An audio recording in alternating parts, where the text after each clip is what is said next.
Senhoras e senhores, meu nome é Diácono Rodrigo Mariano Gurgel e você está ouvindo Moriar. É hora de falar do que realmente importa.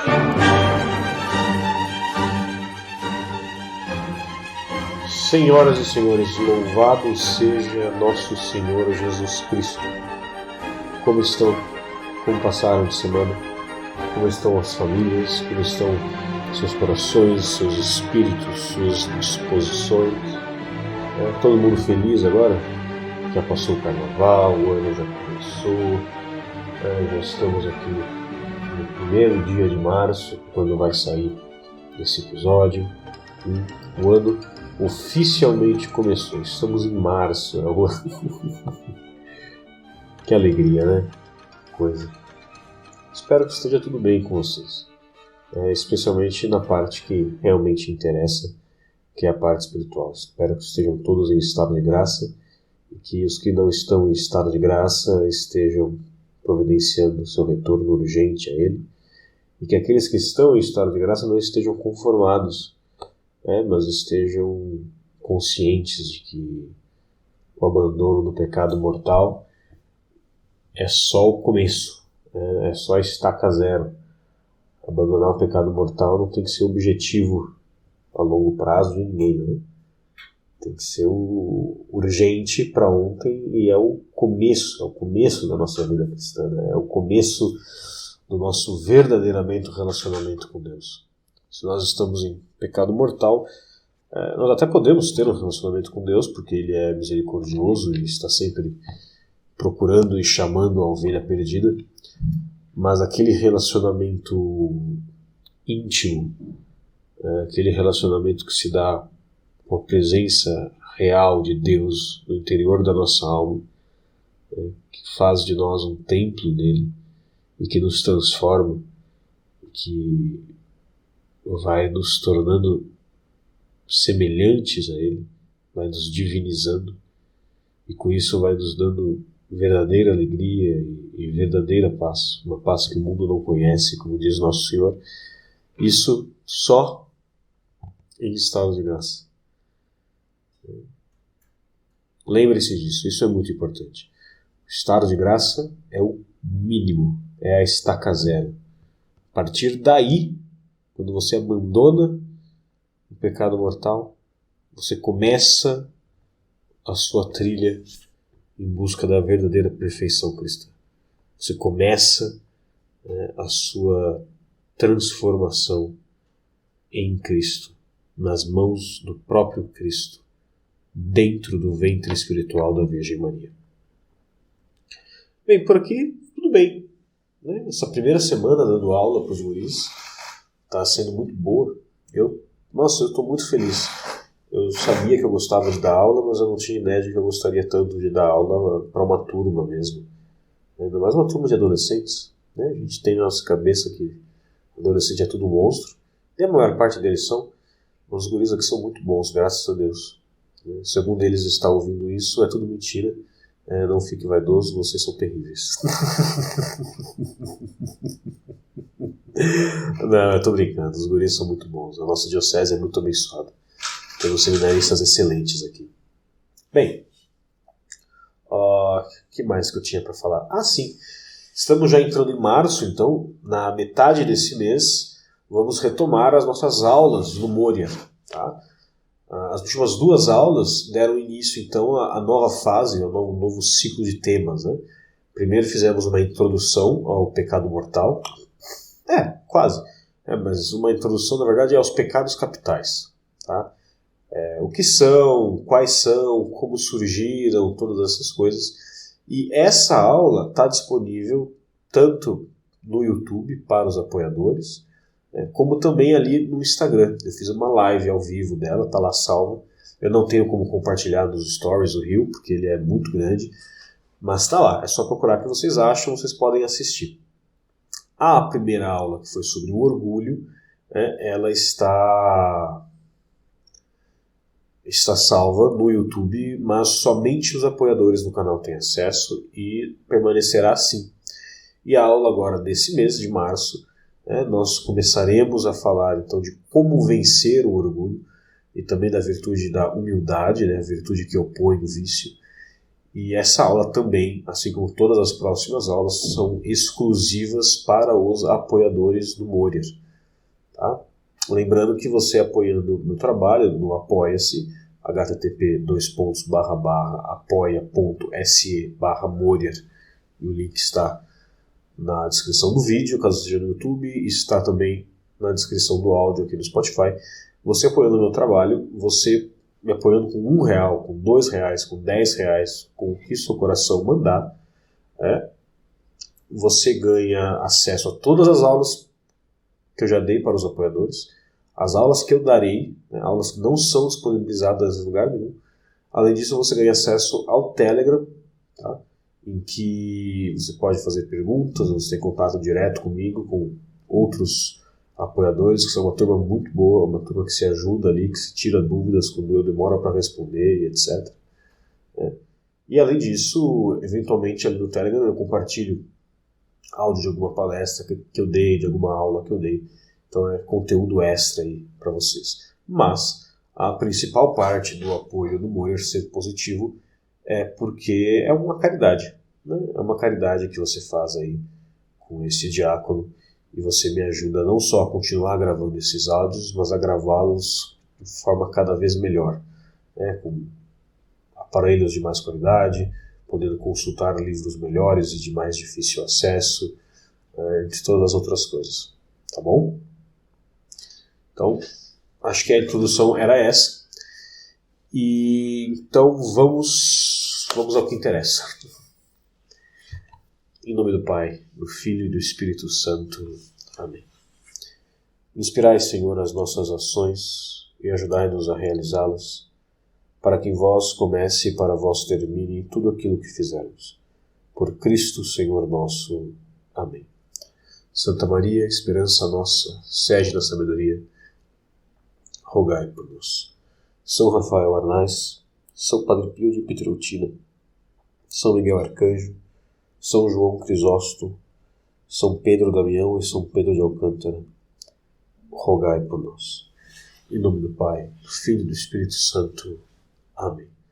Bom, faltou uma coisa para comentar na introdução, então eu comento aqui.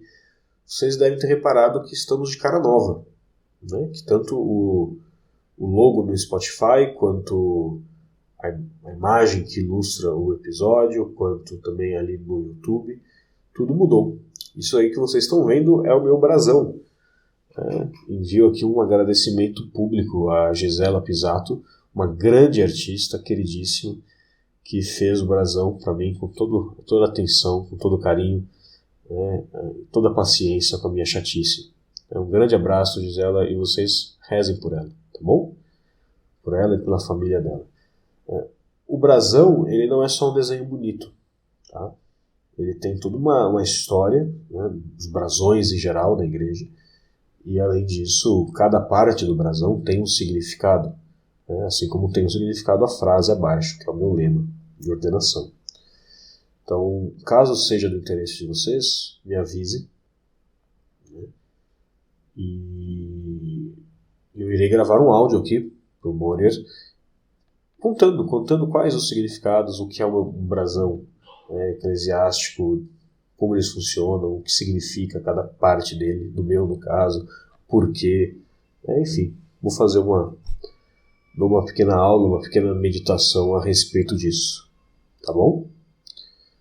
Eu estou gravando o áudio e o ar-condicionado começou a apitar, tá?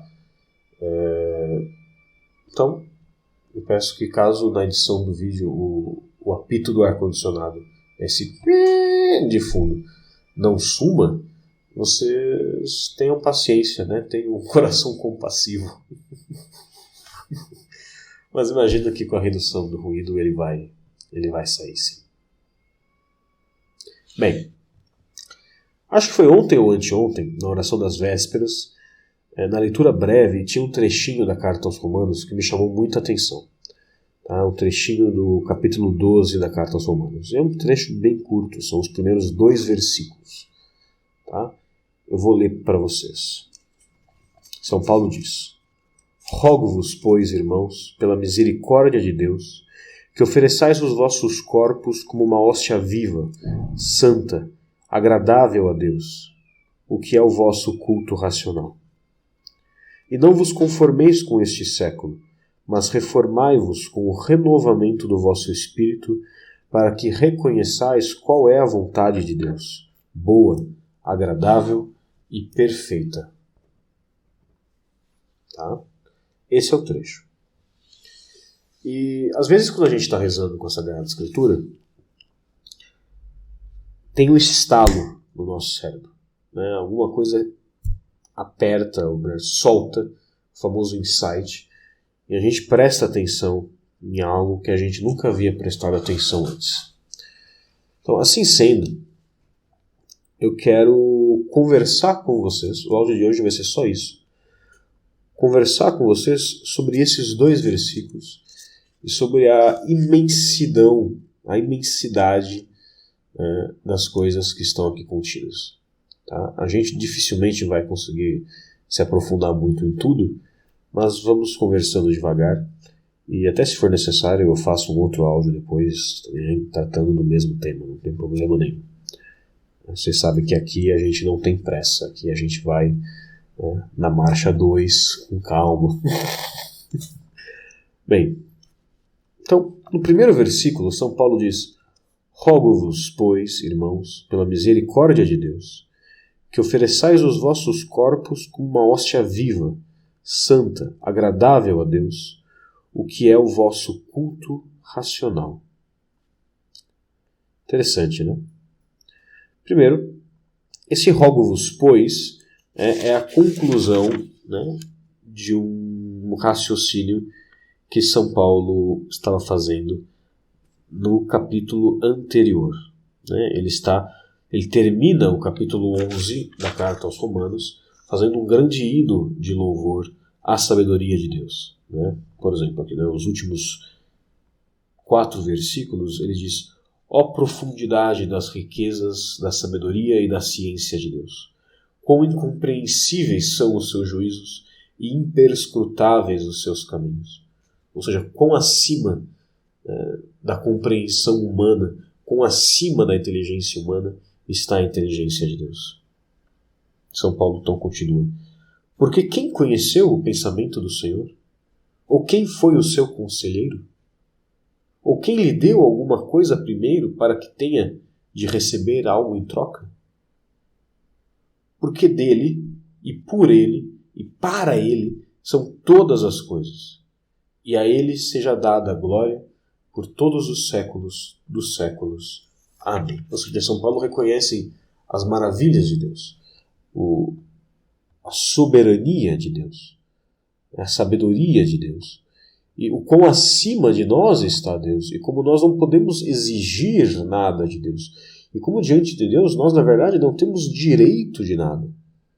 E que mesmo sem que nós tenhamos direito de nada, e sem que nós possamos verdadeiramente conhecê-lo, né, como ele é, né, vê-lo face a face, porque isso nós só poderemos fazer na vida eterna, né, Deus se digna a deixar-nos conhecê-lo, a se revelar para nós, a nos mostrar seus caminhos, né, a nos guiar até ele. Então, depois desse grande hino, né, grande em termos de profundidade e de qualidade, né, não de tamanho, porque eu citei um pedaço pequenininho. Depois desse belíssimo louvor, São Paulo diz: rogo-vos, pois, ou seja, rogo-vos por causa disso, irmãos, né, pela misericórdia de Deus, que ofereçais os vossos corpos como uma hóstia viva, santa, agradável a Deus, o que é o vosso culto racional. Tá? Então, o que é oferecer os nossos corpos como uma hóstia viva, santa e agradável a Deus? Bom, oferecer os nossos corpos como hóstia, né, significa oferecer os nossos corpos como vítima. Outras traduções dizem oferecer os nossos corpos em sacrifício. Uma hóstia é uma vítima, né, palavra latina. Então, ofereçai os vossos corpos como uma hóstia viva, santa, agradável a Deus, ou como um sacrifício vivo, santo e agradável a Deus. Aqui, ainda que a gente possa ser tentado a pensar nesse versículo como uma exortação à mortificação e à penitência, o que bem, também pode ser, a gente pode ler dessa forma, eu não acho que este seja o centro do que São Paulo está falando. E eu digo isso me baseando na leitura que o próprio São João Crisóstomo faz desse versículo. Porque ele diz que oferecer o nosso corpo em sacrifício agradável a Deus é fazer com que a nossa conversão haja sobre o nosso corpo, que o nosso corpo seja também consagrado a Deus. E que, assim sendo, nós nos reprimamos, nós nos impeçamos de fazer aquelas coisas que nos afastam de Deus, de fazer aquelas coisas que são pecaminosas, que são imperfeitas, aquelas coisas que mancham o nosso corpo, que maculam o nosso corpo, e que o tornam impuro aos olhos de Deus. Porque se nosso corpo deve ser uma vítima viva, santa e agradável, primeiro que o nosso corpo não pode estar morto pelo pecado mortal. Porque lembra que nós somos corpo e alma. Tá? O homem é uma unidade de corpo e alma. Não é que quando ele morre ele se liberta do corpo. Não, isso é uma heresia. A morte separa aquilo que não deveria ser separado. Antes do pecado original, o homem não morria. Não morria precisamente porque nós somos uma unidade de corpo e alma. E no céu, no fim dos tempos, nossos corpos serão ressuscitados e iremos ao céu de corpo e alma. E aqueles que forem condenados irão ao inferno de corpo e alma também. Então, sendo o fato que nós somos essa unidade, então, quando pecamos mortalmente, não só a nossa alma morre, mas o nosso corpo torna-se menos do que ele deveria ser, menos do que ele é. A nossa saúde se danifica, a nossa inteligência se danifica. Não estou dizendo que as pessoas ficam doentes porque pecam mortalmente, mas eu estou dizendo que isso, sem dúvida nenhuma, colabora. Tá? O ser humano é um todo ordenado. O mal, qualquer prática má, não precisa ser um pecado mortal agora, falando de qualquer prática má, qualquer desordem que nós temos em nós, nos afeta por inteiro, não afeta um pedacinho de nós, porque nós somos um todo coeso. E esse todo coeso deve ser ordenado. E se na grande ordem de quem nós somos há alguma coisinha desordenada, em especial se é uma coisinha que está voluntariamente desordenada, isso afeta a ordem do corpo inteiro. Não existe ordem no geral, ordem no todo, se as partes estão desordenadas. Não tem como, não faz sentido. Tá?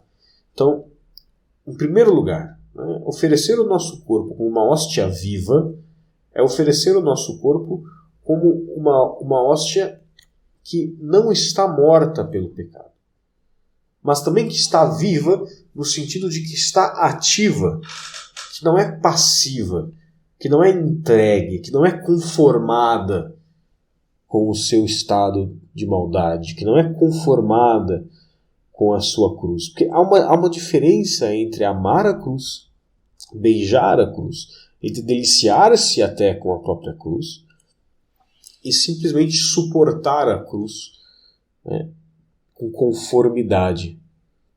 O primeiro é ótimo, o primeiro é muito bom. Mas o primeiro demanda o quê? Demanda atividade, demanda ação, demanda energia, mesmo que seja interior. Enquanto que o segundo, não. O segundo é um estado de absoluta passividade, de entrega, de apatia. Então, oferecer o nosso corpo como uma hóstia viva, nota, isso demanda uma ação, um movimento nosso. Tá? Santa. Santa porque ela permanece unida a Deus. E por ser unida a Deus, separa-se daquilo que não é de Deus. O nosso corpo deve se separar dos caminhos impuros. Deve se separar daquelas coisas que não são próprias aos que amam a Deus, que não são próprias de Deus. Mesmo aquelas coisas que não são pecado. Aquelas coisas que não são pecaminosas, mas que nos afastam de Deus. O nosso objetivo nunca pode ser simplesmente não pecar. O nosso objetivo tem que ser fazer aquilo que é mais perfeito, aquilo que mais nos une a Deus, aquilo que é mais agradável aos olhos do Senhor. Tá? Então, não é que você simplesmente deve não matar ninguém, não agredir ninguém e não xingar ninguém. Não, você deve ativamente amar o seu próximo, fazer coisas boas, tornar o seu corpo um instrumento santo a Deus. Nisto ele se torna uma hóstia viva e santa. E sendo viva e santa, ela é uma hóstia agradável a Deus. É uma vítima que agrada ao Senhor. E este é, como diz São Paulo, o nosso culto racional. Claro, aplicando a questão do culto racional a esse trecho, a esse início desse versículo, nós percebemos que por que este é o nosso culto racional? Em consequência de tudo aquilo que ele falou. Claro, no capítulo 11 inteiro, toda a primeira parte da carta, com certeza, mas a gente pode pensar, pura e simplesmente a partir dos últimos versículos que eu li, 33, 34, 35 e 36. Porque se Deus é tão grande, se Deus é tão bom, se Deus é tão sábio, a única coisa racional que nós podemos fazer é nos oferecer a Ele. É trilhar os seus caminhos e não o nosso.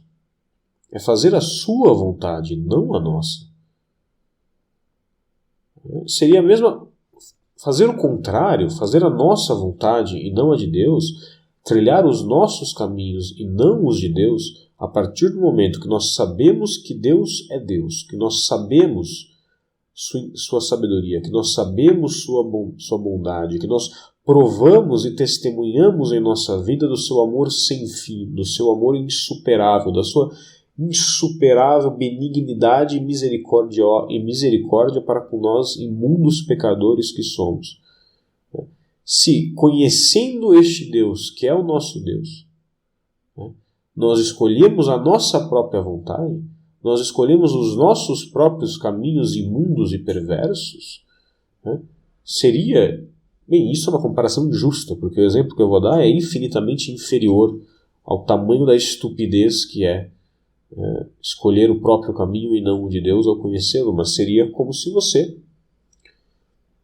estivesse, não sei, estudando engenharia, o seu professor, que é um engenheiro renomado, que fez isso a vida inteira, tem 60 anos de experiência, construiu prédios incríveis, sólidos, tecnologias novas, que é responsável por inventar uma série de formas de manter um prédio seguro, como se esse homem sentasse do seu lado, disposto a te dar uma mentoria profunda e detalhada sobre como ser um bom engenheiro, e você virasse para ele e falasse: olha, meu senhor, eu gosto muito do senhor, eu respeito o seu trabalho, mas assim, eu vou fazer do meu jeito, tá? Sim, eu sei que eu não estudei, eu sei que eu tenho 15 anos de idade, que eu ainda nem entrei na faculdade, que assim, eu mal sei fazer aritmética básica e assim, sem régua nem uma linha reta eu faço, mas eu vou fazer os prédios por minha conta, tá bom? Então assim, o senhor não te mete, que eu estou fazendo meus prédios aqui, tá? E assim, se cair, caiu. Responsabilidade é minha, o senhor não tem nada a ver com isso, tá bom? Seria algo assim, só que infinitamente pior, infinitamente mais soberbo, infinitamente mais idiota, né? Porque assim, sejamos sinceros, o pecado nos torna idiotas e há pouca coisa mais estúpida do que uma pessoa soberba que, iludida pelos próprios prazeres, iludida pela própria visão que tem de si mesma, seja ela boa ou má, porque é possível ser soberbo e pensar mal de si mesmo, né? Iludida pelas visões que tem de si mesma, nega a Deus e se decide a fazer as coisas da sua própria vontade. Isso é uma burrice absoluta que não tem nem... né? Então, por isso que o nosso culto racional é oferecer ao nosso corpo como vítimas santas, vivas e agradáveis a Deus. Tá? E veja, na hora que ele começa o versículo falando de que nós devemos oferecer os nossos corpos e termina falando que este oferecimento dos nossos corpos, ou seja, o oferecimento das nossas obras, daquilo que nós fazemos com o nosso corpo, a partir do momento que ele coloca isso no começo e conclui dizendo que este oferecimento é o nosso culto racional, o que São Paulo faz aqui? Ele une o nosso corpo e o nosso espírito. Ele une aquilo que em nós é matéria com aquilo em nós que é espiritual, a nossa alma. E ele nos mostra como é por meio das boas obras, é por meio deste oferecimento como vítima do próprio corpo, é por meio deste sacrifício de si mesmo, que o homem cultua a Deus de modo racional, ou seja, utilizando a sua inteligência, que é o culto desejado por Deus.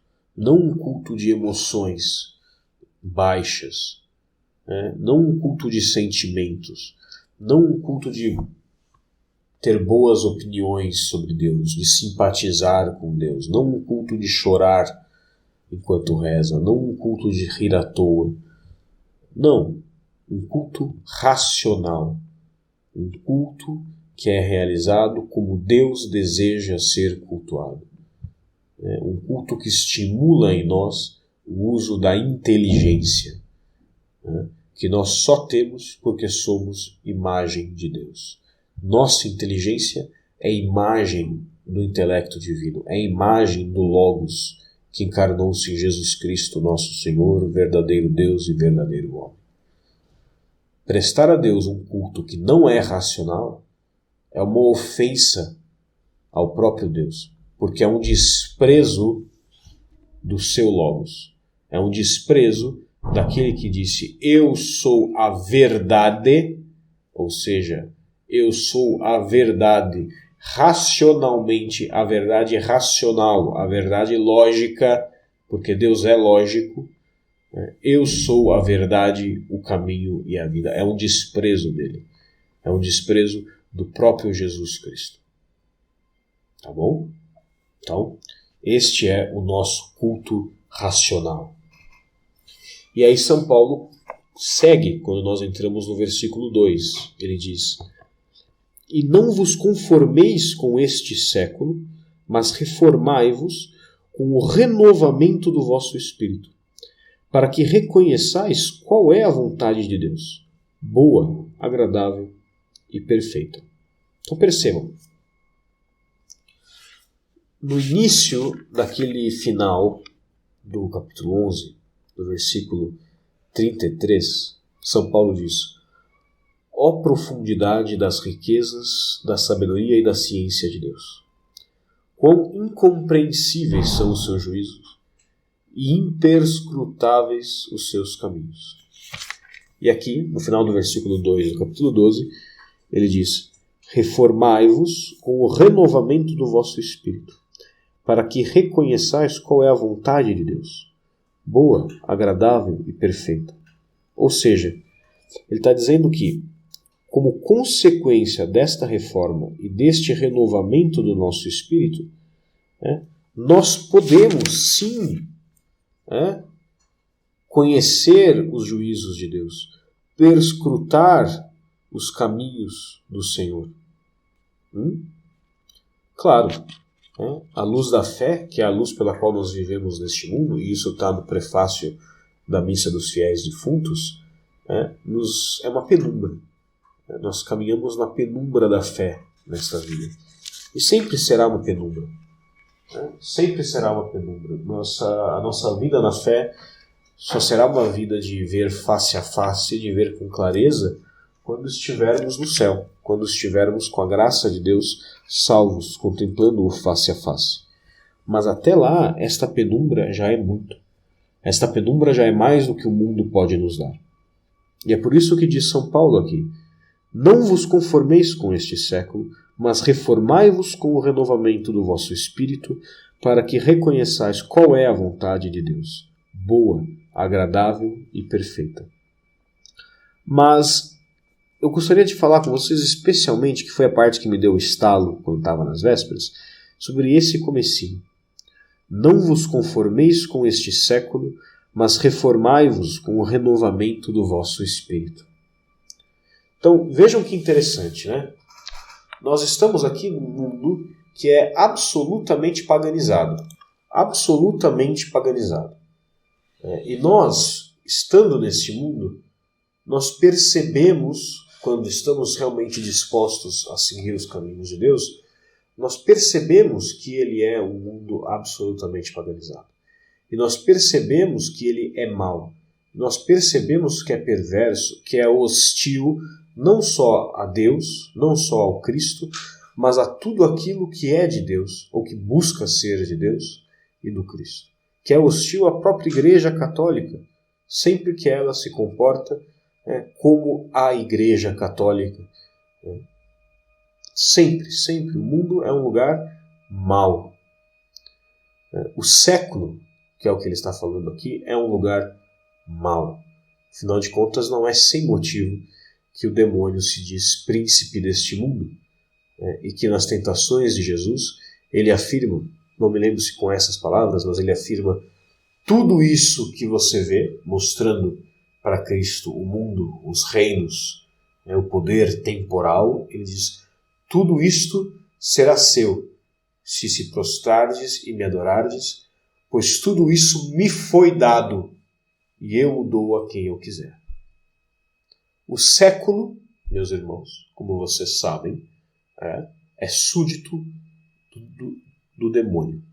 O século é súdito do mundo, pois ele é o mundo, é súdito da carne, pois busca somente servir, alimentar e estimular a carne, e sendo súdito do mundo e da carne, é súdito, é subserviente ao próprio inimigo de Deus, príncipe deste mundo e pai da mentira, Satanás.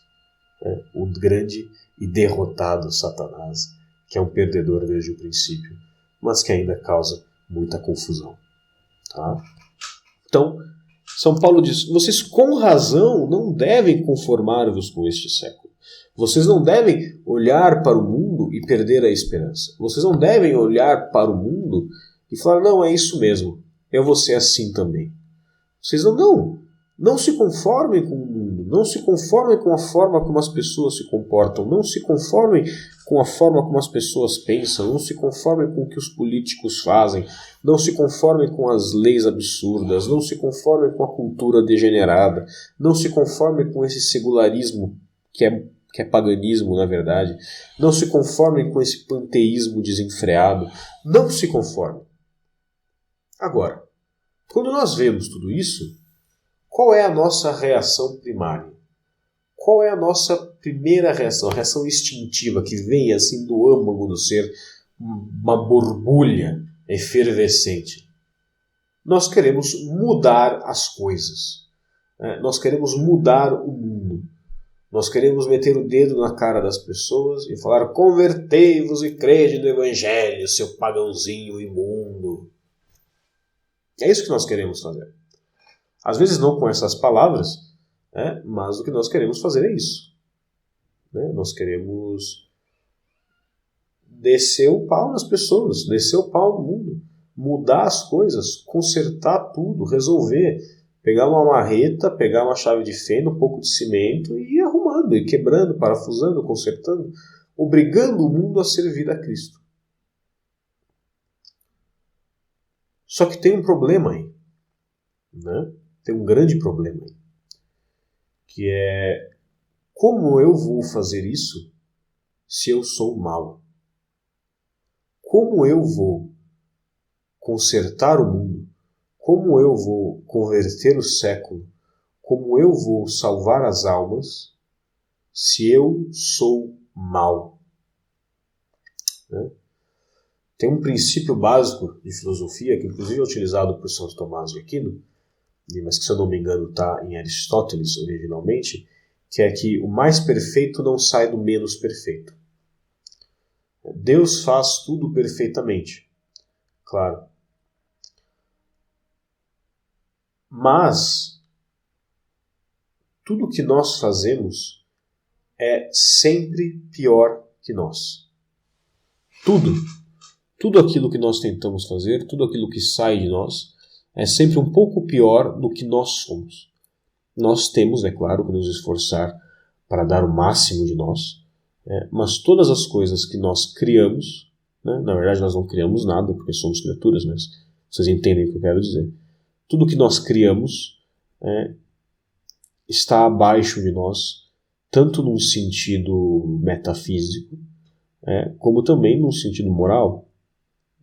O próprio São Paulo diz, às vezes, o bem que eu quero não é o bem que eu faço, e o mal que eu não quero é o mal que eu faço. Por quê? Porque a nossa vontade é torta, porque nós não conseguimos fazer as coisas boas, porque nós somos cheios de pecado, porque nós vivemos aí num mundo de sonhos e achamos que coisas más são boas e perseguimos a vida inteira bens que são só bens aparentes, achando que eles vão nos trazer felicidade, porque nós não temos capacidade de julgar as coisas como elas devem ser julgadas, por uma série de limitações nossas. Tá? Então, como eu vou reformar o mundo se eu não presto? Ou, para citar o nosso querido Jordan Peterson, né? Como eu vou salvar o planeta se eu não consigo arrumar minha cama? Mas não é verdade? Como eu vou botar o mundo em ordem? Ou para os Zé Cruzadinhas que eu tanto amo, como eu vou botar a igreja em ordem se a minha alma não está em ordem? Se a minha cama não está em ordem? Se a minha mesa não está em ordem? Como eu vou fazer isso? Não vou. Não só é impossível, como seria, na verdade, pecaminoso sequer tentar. Né? Por isso que São Paulo diz. Diz, não vos conformeis com este século, mas reformai-vos com o renovamento do vosso espírito. Ou seja, o mundo é ruim, mas você também é. Então, o que você faz? Você tira o olhinho do seu irmãozinho e você bota o seu olho no seu coração. Volta o seu olhar para dentro, para a sua alma, para o seu coração. Reconheça os seus demônios, os seus vícios, os seus monstros. Veja o homem velho, forte, vivo e trabalhando dentro de você.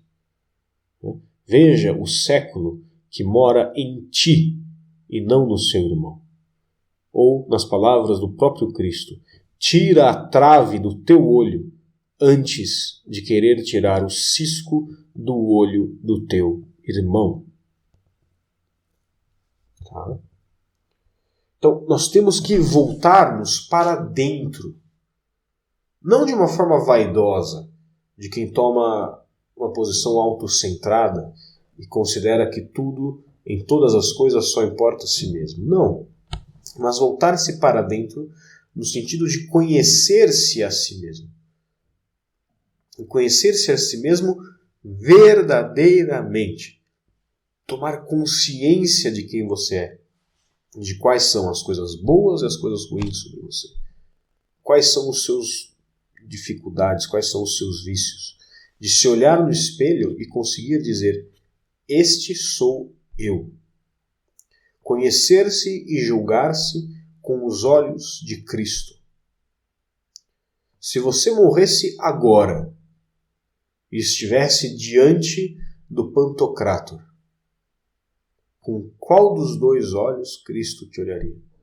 Com o olho da misericórdia ou com o olho da condenação?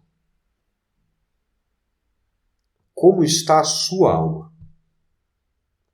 O quanto do mundo e da carne está em ti?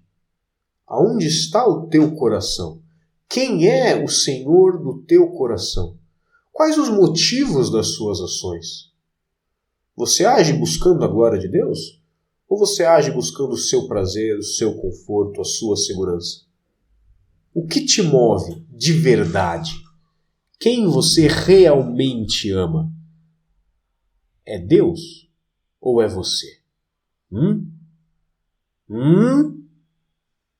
Pois então. Foi o que eu achei.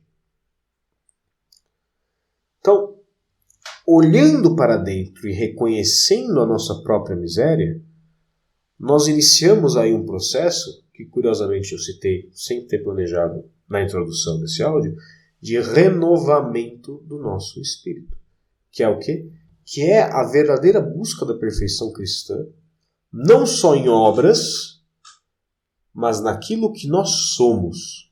Ou seja, renovar o nosso espírito significa renovar a nossa inteligência, reaprender a pensar, reaprender a julgar as coisas, reaprender a querer, reaprender a nossa própria estrutura de valores, nossa própria hierarquia de prioridades, do que é bom, do que é mal, o que é melhor, o que é pior. Nós temos que reaprender tudo isso. Nós temos que renovar por completo a nossa inteligência, maculada e governada pelo mundo, e transformá-la numa inteligência submetida totalmente a Deus. Pois uma inteligência, um espírito totalmente submetido a Deus, é um espírito elevado. É um espírito que é conduzido às verdades superiores, que é conduzido à verdadeira paz, à verdadeira alegria, que é conduzido, enfim, à própria verdade, que é Deus. O que Deus pensa não é a opinião de um ser superior. O que Deus ama não é a opinião de um ser superior. Não são os amores românticos de um Deus iludido e apaixonado, não. O que Deus pensa é a própria verdade. O que Deus ama é o próprio bem. Então, nós temos que abandonar tudo aquilo que nós aprendemos a nossa vida inteira.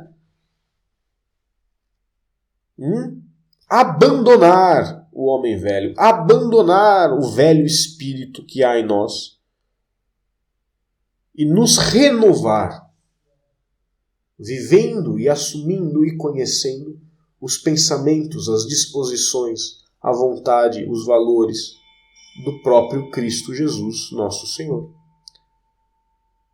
Por isso que ele diz: reformai-vos com o renovamento, ou seja, tornar novamente novo o seu espírito, para que possas reconhecer qual é a vontade de Deus.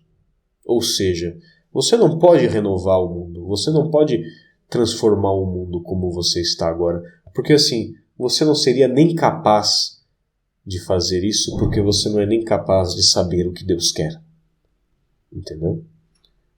Na verdade, meus irmãos, quando nós começamos a querer consertar o mundo, a querer consertar as pessoas, sem olhar para nós, o que nós queremos é recriar o mundo e recriar o outro, não a imagem e semelhança de Deus, mas a nossa própria imagem e a nossa semelhança. Não para salvar o outro, mas para que o outro seja igual a nós e por isso não nos incomode. Mas a verdade é que se o outro fosse igual a nós, ele nos incomodaria tremendamente, porque nós somos perversos e maus, e a nossa única esperança está em nos configurarmos a Cristo Jesus, a nos permitirmos ser transformados e recriados pelas doces e mansas mãos de Maria, para que ela reforme em nós a imagem do homem novo, que é o seu Filho, nosso Senhor e Salvador. Louvado seja nosso Senhor Jesus Cristo, para sempre seja louvado. Hoje eu peço orações, especialmente pelos meninos aqui do seminário, por toda a Santa Igreja Católica, pelas almas do purgatório e por todos aqueles que não percebem o quão malvados são e que sentem prazer na própria bondade, para que Deus possa ter misericórdia deles, abrir seus olhos e assim os conduzir à salvação de suas almas. Amém. O Senhor esteja convosco, que Ele está no meio de nós. Per intercessionem Beate Mariae semper Virginis, benedictio Dei omnipotentis, Patris et Filii et Spiritus Sancti, descendat super vos et maneat semper. Amém.